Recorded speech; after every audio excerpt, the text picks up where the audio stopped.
Welcome to the deep dive. Today we're tackling really one of the biggest shifts in biological thinking from the last century.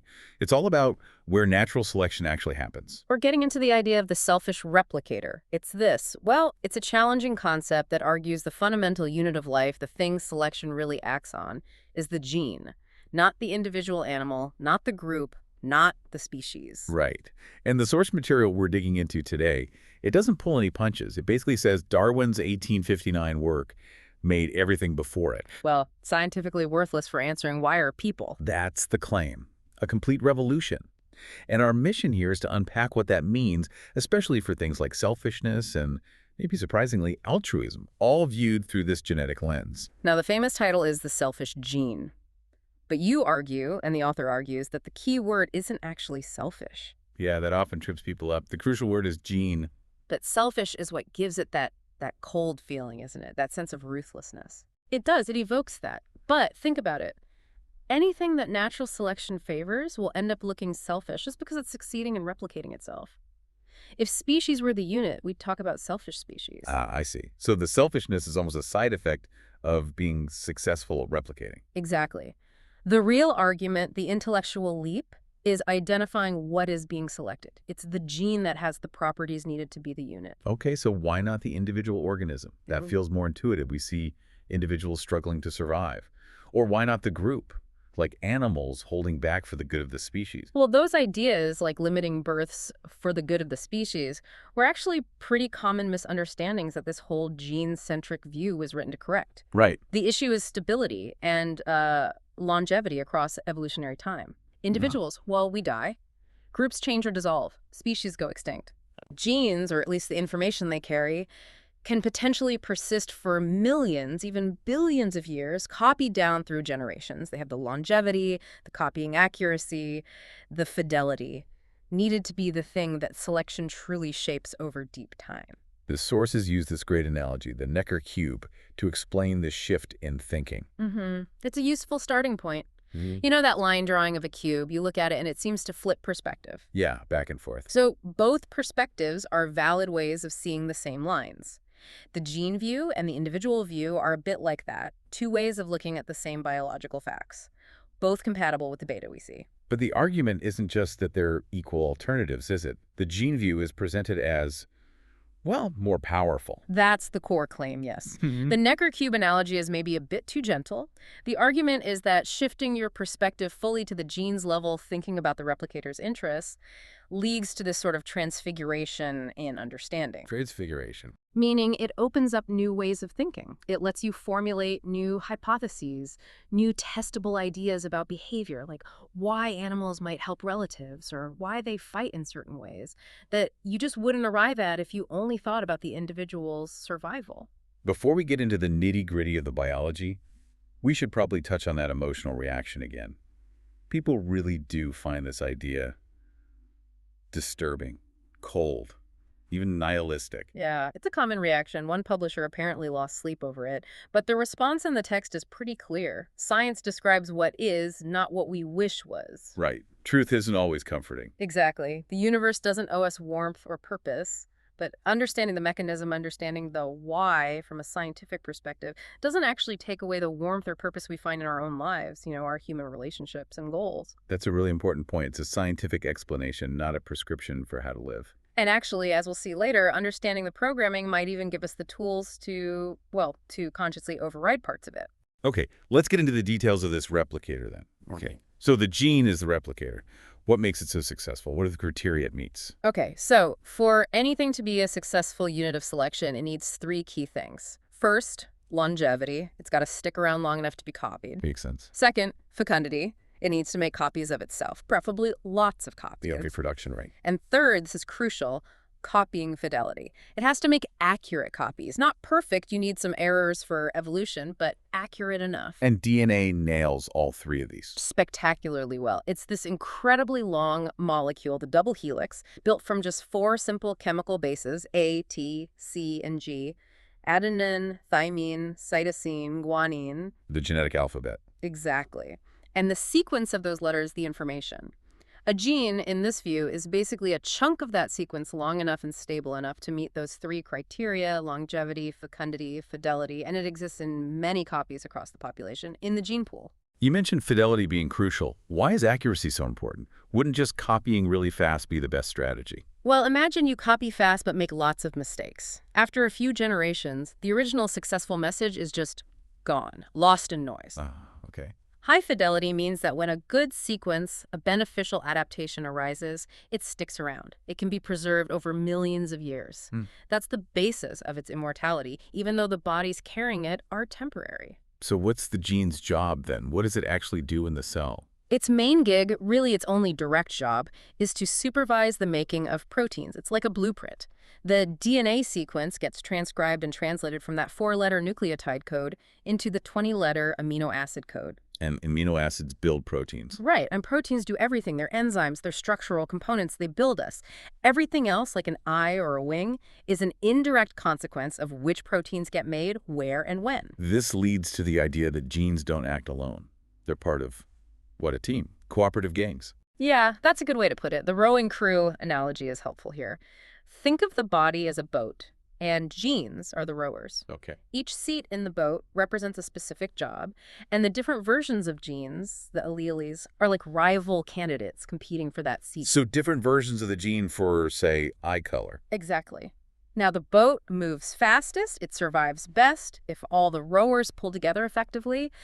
You need compatible genes. A gene that's brilliant in one context, like making strong legs for running on the savannah, might be useless or harmful in a different context, like swimming. So natural selection favors sets of genes that work well together in the same body. Precisely. It selects for co-adapted gene complexes, gangs of genes that are mutually compatible and cooperate to build a successful survival machine. But then you have these outlawed genes. They seem to break the rules of cooperation. Right. These are fascinating. They're like, cheats within the system, ultra-selfish genetic elements that promote their own replication, even if it harms the rest of the genome, the collective. Like meiotic drive genes. That's a classic example. They basically rig the system of making sperm or eggs so that they get into more than their fair 50% share. They cheat their way into the next generation.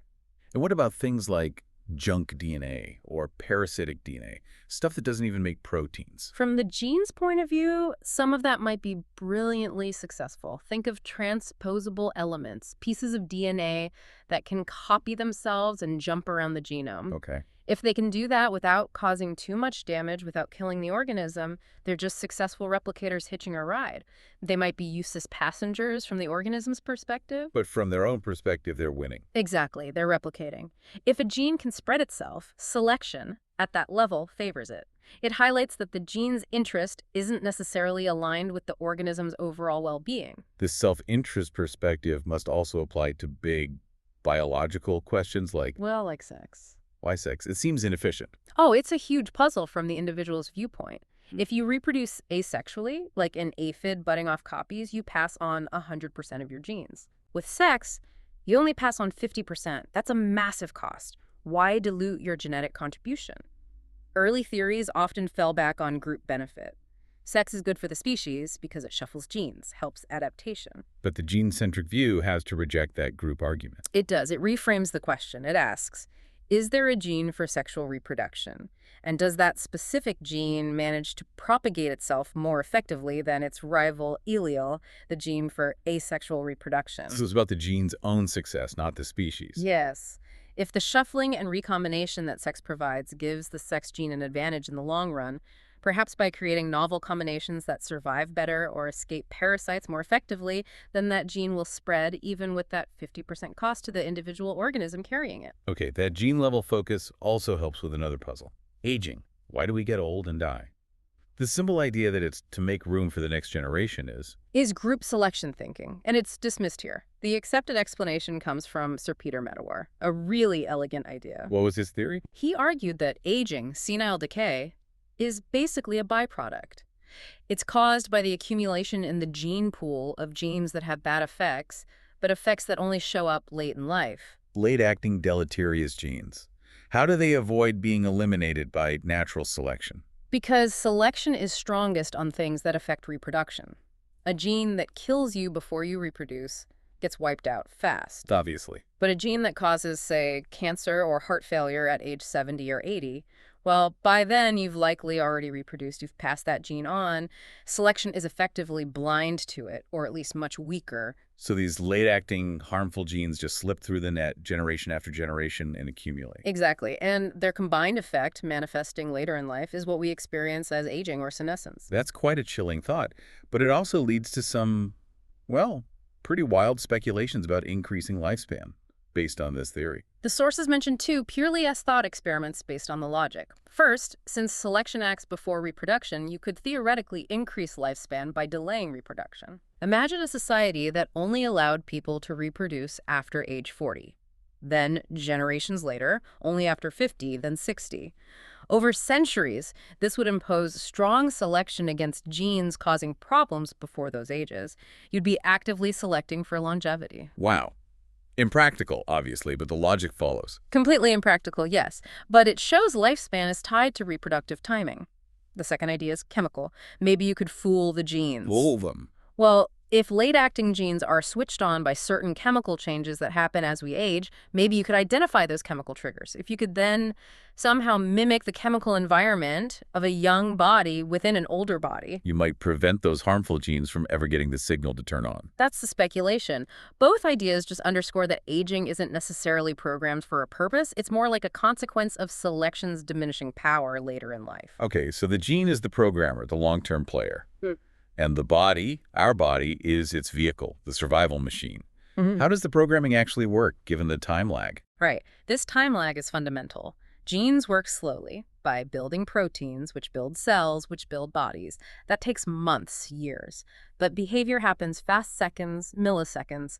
Genes can't pull puppet strings in real time. So they have to program in advance. Exactly. The analogy used is brilliant. Imagine astronomers trying to control a computer on a planet in Andromeda 200 light years away. Okay, communication takes centuries. So you can't have a conversation. You have to pre-program the computer with rules, strategies, contingency plans to handle anything it might encounter because you won't be there to guide it. Genes build brains like that complex computers pre-programmed with rules and goals. And the brain is the executive then, making the fast decisions. Yes. The brain's main job, in this view, is coordinating muscle contractions efficiently, responding to sensory input. Running nerves, like the axon down a giraffe's neck, allows rapid communication within the machine. And this coordination can look very purposeful, like an animal hunting or building a nest. Does that imply consciousness? Not necessarily. Purposefulness can emerge from simple mechanisms. Think of the Watt steam governor on early steam engines. It used negative feedback to maintain a constant speed. Right. Balls spinning, valves closing. Its goal was just the stable state it tended to return to. No mind involved. Guided missiles tracking a target show similar, apparently deliberate behavior through feedback loops. Purpose can be engineered without awareness. So the genes program the brain with general strategies, and every action the animal takes is basically a gamble. Essentially, yes. Every decision, drink here or there, fight or flee, mate or wait, carries risks and potential rewards. The genes program the brain to make bets that, on average, over evolutionary time, have tended to pay off in terms of gene survival. How does learning fit in? That seems more flexible than just pre-programmed rules. Learning is like an evolutionary shortcut. Instead of programming millions of detailed rules, if you see this specific berry, eat it, the genes build a capacity to learn using simpler rules like anything that results in a rewarding feeling, like a sweet taste or a full belly, do more of it. And nasty things like pain, avoid. Precisely. The genes define what counts as rewarding or nasty based on what historically correlated with survival and reproduction. And the ultimate form of prediction, beyond simple learning, is simulation. Yes, simulation. Thinking ahead. Running scenarios in your head. Overt trial and error, actually trying everything is dangerous. You might get eaten. So you run a simulation first. Like generals playing war games or us thinking, if I do X, what might happen? You build a model of the world inside your head and run virtual trials. It's faster, safer, and allows much more complex planning. And this capacity for simulation for internal modeling is potentially linked to the evolution of consciousness. That's the interpretation offered. Consciousness might be the peak of this trend, where survival machines become increasingly sophisticated predictors, emancipated in a way from the immediate slow control of the genes. Emancipated enough to rebel. Potentially, yes. The brain, with its ability to simulate the future and make complex choices, gains the power to act in ways that might contradict the short-term or even long-term interests of the genes that built it. And the prime example of this rebellion Is contraception, using our knowledge and foresight to deliberately decouple the act of sex, which the genes strongly motivate, from its intended genetic consequence, reproduction. It's a simple act, but symbolically it's a massive defiance of the replicator's primary directive. Absolutely. It shows that the survival machine, once created, can develop its own agenda. Okay, the selfish gene theory seems to predict relentless conflict. Yeah. But when we look at animal aggression, it's often well restrained. Great. Ritualized fights, threats, displays, not all-out war. Exactly. This was a puzzle. If genes are selfish, why not just kill your rivals immediately?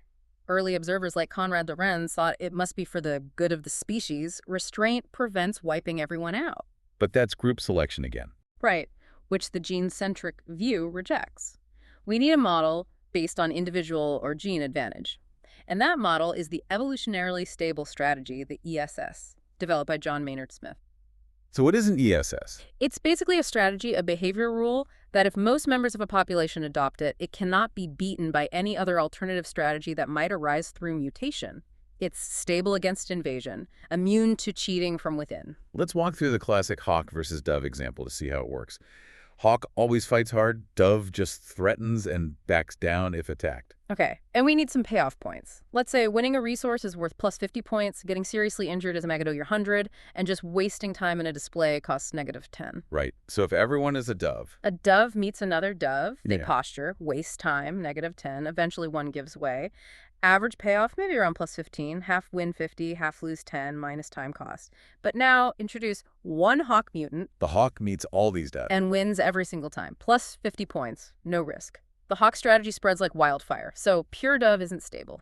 Okay, what about a population of all hawks? Hawk meets hawk. It's a real fight. 50% chance you win, plus 50. 50% chance you get badly injured, -100. The average payoff is 50, 100, 2 equals -25 points. Ouch. Pretty bad. Now, introduce a mutant dove into this hawk population. The dove meets hawks, immediately retreats. It never wins, but crucially, it never gets injured. Its payoff is 0. And 0 is much better than -25. Exactly. So the dove strategy invades the hawk population. Neither pure strategy is stable on its own. So the population ends up where? It settles at a stable mix of strategies, either a mix of hawk individuals and dove individuals, or individuals who sometimes play hawk, sometimes dove. In this specific model, the calculation shows the stable ratio is 712 hawks to 512 doves. And at that specific ratio. The average payoff for playing hawk is exactly equal to the average payoff for playing dove. Neither strategy has an advantage, so selection stops pushing the ratio one way or the other. It's stable. And the crucial point here is that this stable state, this ESS, is not the best outcome for the group as a whole, is it? Not at all. If they could all somehow agree to be doves, their average payoff would be much higher, maybe plus 15, like we said. The ESS payoff at the 7-12 ratio is only about 6.25. So why doesn't the nicer all-dove strategy persist? Because it's vulnerable to exploitation. A single selfish hawk entering that dove conspiracy cleans up. The ESS is stable because it cannot be invaded by selfish individuals, even if the overall outcome isn't optimal for everyone. Stability trumps group optimality. The sources also talk about ESSs based on arbitrary conventions, things that have nothing to do with fighting ability, like resident wins. Yeah, that's another layer. If there's some asymmetry, even an arbitrary one like who got there first, it can be used to settle contests without a fight. Resident wins. Intruder retreats is often an ESS. Why is it stable? Because if you're an intruder and you decide to rebel, to play hawk against a resident who expects to win, well, you risk injury. Following the convention, retreating might mean you lose the resource, but you avoid the cost of fighting. If the cost of injury is high enough, following the convention pays better than rebelling. But there's that bizarre spider example where the convention is flipped. Ocobius civitas. The Mexican social spider? Yes. Apparently, their convention is resident runs away. When an intruder enters, the owner flees. It seems totally paradoxical. How can that be stable? Theoretically, it can be stable if almost everyone plays by this paradoxical rule. Imagine a sensible spider mutant arises that decides to stay and fight intruders. In a population of mostly paradoxicals, this sensible spider would frequently encounter other residents who were also playing sensible, stay and fight. They'd end up fighting and getting injured often. The paradoxical spider who just runs away avoids injury. It's weird, but shows how conventions, once established, can persist even if they seem illogical, just because deviating is costly. Okay, we've used the ESS to understand conflict. But what about the opposite? Apparent selflessness, altruism? How does the selfish gene explain helping others? This is where W.D. Hamilton's work on kin selection comes in. It's arguably one of the most important developments. Altruism towards relatives makes sense from a gene's point of view. Because relatives share genes. Exactly. You share, on average, 50% of your genes with your siblings and your children, 25% with nephews and nieces, 12.5% with first cousins, and so on. Right. So a gene that causes you to perform an altruistic act, say, sharing food or giving an alarm call that puts you at risk, can actually increase its own frequency in the gene pool if the benefit to the relative, multiplied by how closely related you are, is greater than the cost to yourself. That's Hamilton's rule. That's to the core logic. The gene is helping copies of itself that happen to be sitting in other bodies. Parental care is just a really obvious, high-certainty version of this. You know you're related to your offspring. Well, the mother usually does. So, organisms don't need to consciously calculate relatedness, do they? They just behave as if they have. Precisely. Evolution has shaped their behavior rules over millennia to approximate that calculation. The net benefit includes your own survival plus the weighted survival of relatives, benefit to self, cost to self, plus 12 benefit to sibling, 12 cost to sibling, plus 18 benefit to cousin, and so on. Behaviors evolve that maximize this inclusive fitness. But this reliance on estimated relatedness, based on cues like proximity or familiarity, can lead to mistakes. Right, absolutely. Evolution works on averages and probabilities. Cuckoos are the classic example of exploiting this. The brood parasites. Yeah, they lay their eggs in another bird's nest. The host parent is usually operating on a simple, generally reliable rule. Feed any small bird chirping in the nest I built. Normally, that directs care to its own offspring. But the cuckoo chick mimics the host's chicks. And hijacks that parental care mechanism. The host's kin recognition role misfires. It's an evolutionary arms race. Cuckoos evolve better mimicry, hosts evolve better discrimination. There are even more dramatic examples, like bereaved monkey mothers kidnapping babies. That seems incredibly costly. It looks like a double whammy of maladaptation from the gene's perspective. The kidnapper wastes its own resources on an unrelated infant. And frees up the rival mother, the baby's actual mother, to breed again sooner. Exactly. It just highlights that these evolitic mechanisms are based on probabilities and cues, and sometimes they go wrong, sometimes tragically so. It also underlines why parental care is so strong. The certainty of relatedness, especially for the mother, is usually higher than for other relatives like siblings. This genetic self-interest also reframes debates about family planning in animals. The old idea was animals limit births for the group's good. Right, Wynne Edwards' group selection idea. But the gene-centric view, championed by David Lack, looking at bird clutch sizes, says no. Individuals regulate their clutch or litter size to maximize their own number of surviving offspring. So if conditions are bad, signaling potential famine. A female reduces her brood size not out of altruism for the group, but because raising fewer, better-fed offspring is her best strategy to maximize the number of her genes that make it into the next generation via grandchildren. It's individual optimization, which results in population regulation as a side effect. This conflict of interest extends right into the heart of the family, the battle of the generations, parent versus offspring. Yes. The parent, let's say the mother, is equally related to all her offspring, relatedness R12. She wants to distribute her investment, her resources, fairly among them to maximize her total reproductive success. But the child's perspective is different. Very different. A child is related to itself by R1, but only related to its full siblings by R12. So it values itself twice as much as its siblings. Genetically speaking, yes. So each offspring is selected to try and grab more than its fair share of parental resources, right up to the point where the cost imposed on its siblings, in terms of their reduced survival, is more than twice the benefit it gets itself. That creates an inherent conflict over weaning time, amount of food, attention. Absolutely.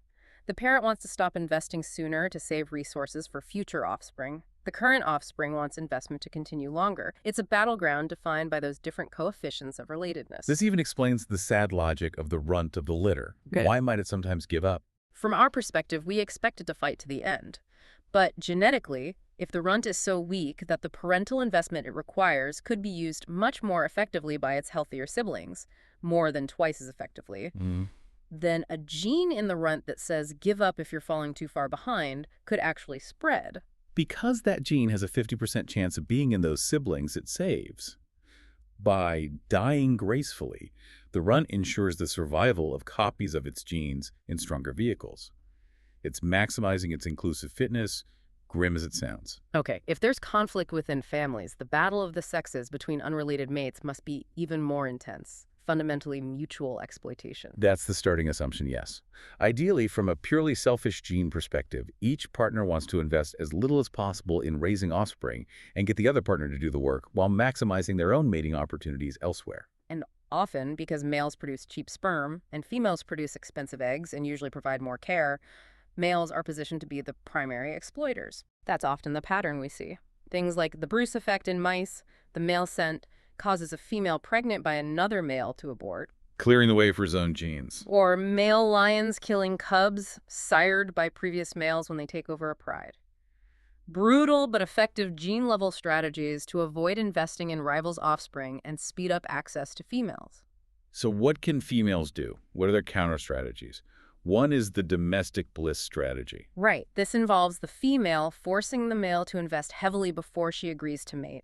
Long courtship rituals, building a nest, bringing food gifts. The idea being that his prior investment commits him. That's the hope, but the sources warn against the Concord fallacy here.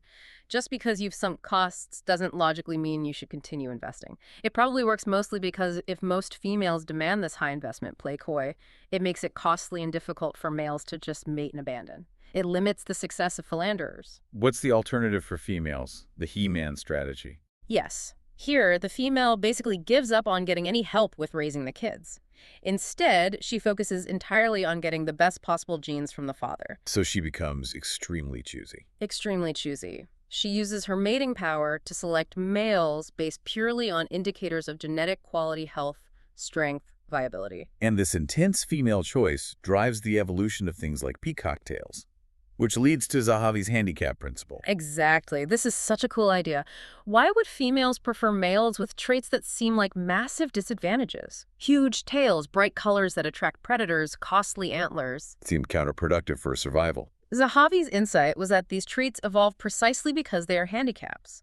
They function as honest, reliable signals of genetic quality that are difficult or impossible to fake.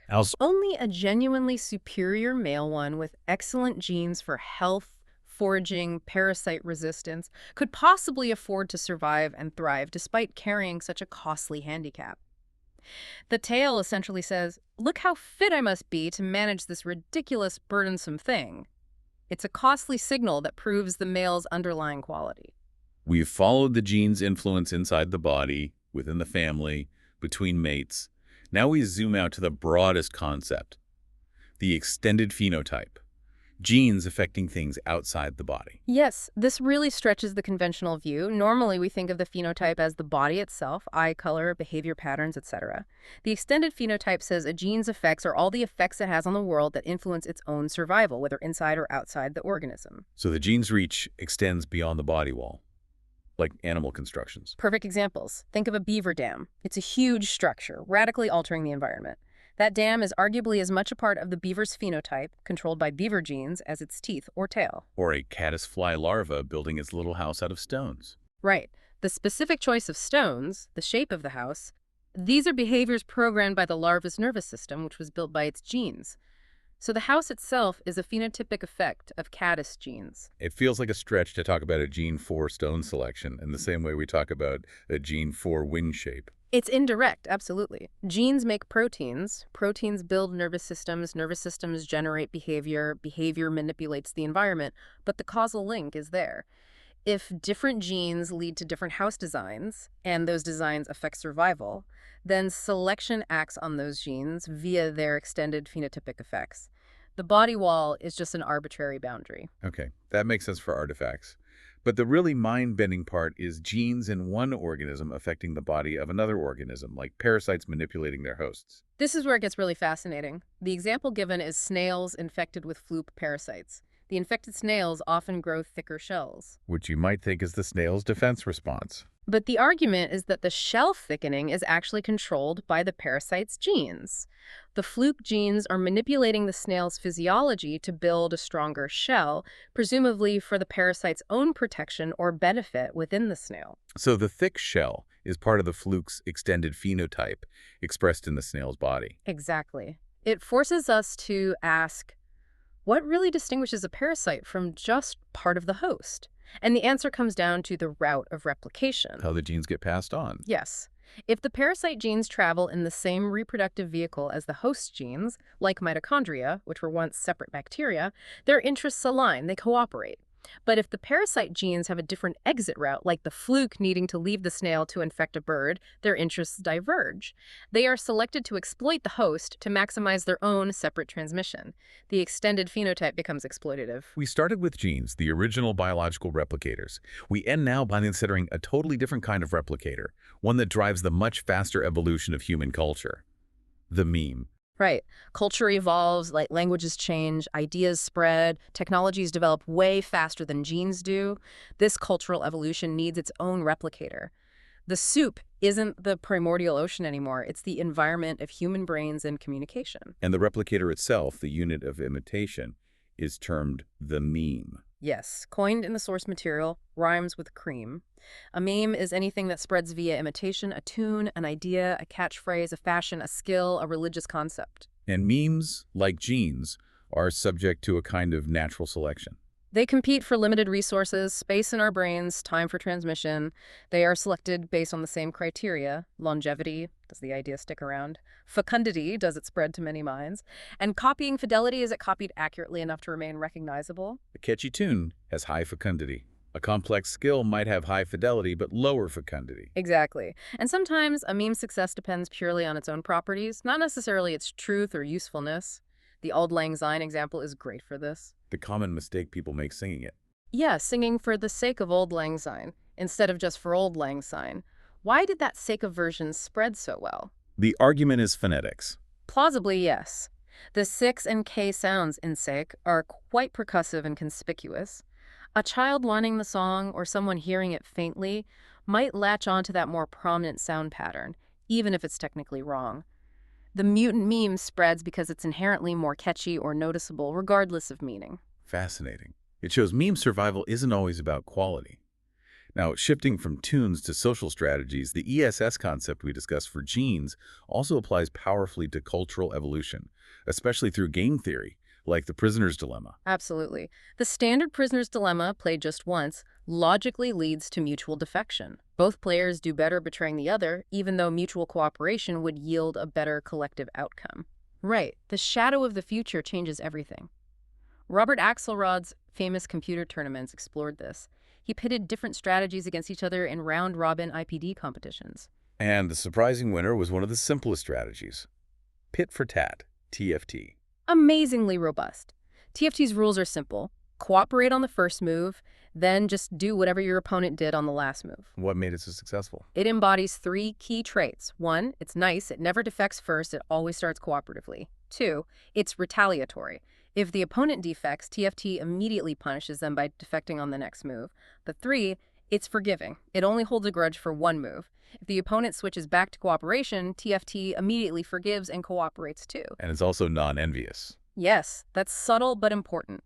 TFT isn't trying to score more than its opponent, it's trying to achieve the highest possible absolute score, which often means fostering long runs of mutual cooperation. And this isn't just abstract theory. The sources highlight the incredible real-world emergence of TFT in WWI trenches. The live and let live system, it's extraordinary. Enemy platoons facing each other for weeks or months spontaneously developed systems of tacit cooperation. They were locked in a high-stakes IPD. How did it work? They'd establish routines, predictable, harmless shelling times, aiming away from billets, not shooting during meal times. Essentially, they cooperated by default. Niceness. But if one side broke the truce. Retaliation was swift and severe, retaliatory. But crucially, after retaliation, they could often reestablish the truce, forgivingness. They realized mutual restraint was better for survival than constant, costly aggression, precisely because the interaction was ongoing. It's a stunning example of stable cooperation emerging from reciprocal altruism driven by the shadow of the future. So wrapping this up, we've journeyed from the fundamental idea of the gene as the immortal replicator, the master programmer. Building us, these survival machines, programming our behaviors through indirect means, influencing aggression via stable strategies like the ESS, shaping family dynamics through kin selection, and even extending its reach beyond the body to Wow. build structures or manipulate other organisms in the extended phenotype. It's a powerful, unifying framework. It really is. It offers a gene-centric explanation for so much complex behavior, often revealing apparent altruism as a form of genetic self-interest or cooperation as a stable strategy against exploitation. But we keep coming back to the human element. Even if this framework explains our biological origins, built by these selfish replicators, does it define our destiny? Our brains seem to offer an escape hatch. That's the crucial final point. Our brains, evolved for prediction and simulation, have reached a level of complexity consciousness that allows for foresight and deliberate choice. We know about the genes. And knowledge of the machine might be the key to controlling it. Perhaps.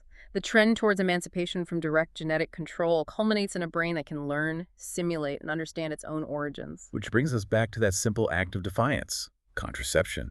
Genes scream, replicate, yet we consciously choose not to, effortlessly overriding that fundamental drive. It's a potent symbol. If we can rebel against the dictates of our genes in this profound way, using foresight and technology, What else are we capable of? Can we choose genuine, disinterested altruism, not based on kinship or reciprocity? Can we define our own purposes, values, completely separate from the blind replication goals of the genes that built us? that's the provocative question left hanging. Understanding the selfish nature of the replicators that created us doesn't condemn us to be selfish. It might actually be the prerequisite for true choice, for consciously deciding to build societies based on cooperation and altruism that transcend our biological programming. The gene's reach is long, but perhaps, just perhaps, the reach of the conscious human mind can ultimately extend further.